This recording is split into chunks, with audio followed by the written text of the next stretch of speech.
some huge information to herself. Pia reached her office building.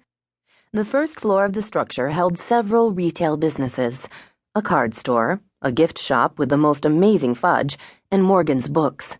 Her office was upstairs. She went through the plain wooden door off the side street and climbed to the second story. She could see a tall man standing by her locked office door. "Hi," she called. "Sorry I'm late." The man turned. There was a window behind him, so she couldn't see his face, but she knew her schedule for the morning and the name of the man who was her next appointment. Raoul Moreno was tall, with huge shoulders.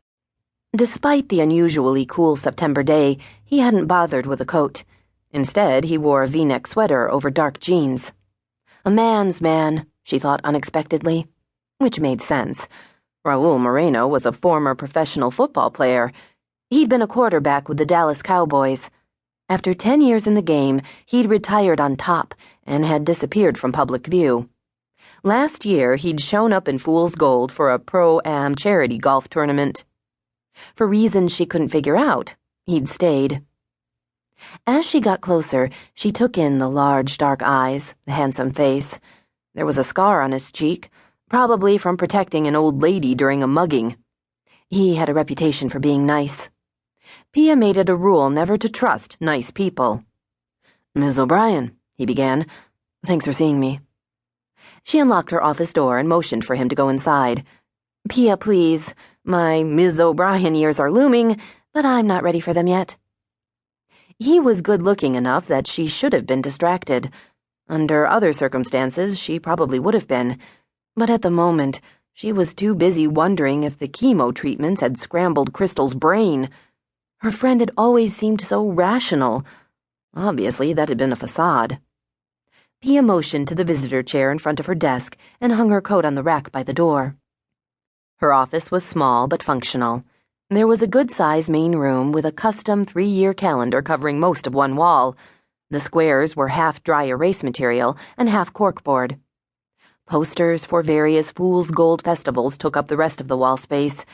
She had a storage room and a half-bath in the rear, several cabinets, and a filing system that bordered on compulsively organized. As a rule, she made it a point to visit rather than have people come to her, but scheduling-wise, having Raoul stop by had made the most sense. Of course, that had been before she'd found out she'd been left 3 very frozen potential children. She crossed to the small refrigerator in the corner. "I have diet soda and water." She glanced over her shoulder. "You're not the diet type." One dark eyebrow rose. "Are you asking or telling?" She smiled. "Am I wrong?" "Water's fine." "I knew it." She collected a bottle and a can, then returned to her desk. After handing him the bottle, she took a seat and stared at the yellow pad in front of her. There was writing on it, very possibly in English. She could sort of make out individual letters, but not words, and certainly not sentences. They were supposed to have a meeting about something. That much was clear. She handled the city festivals in town.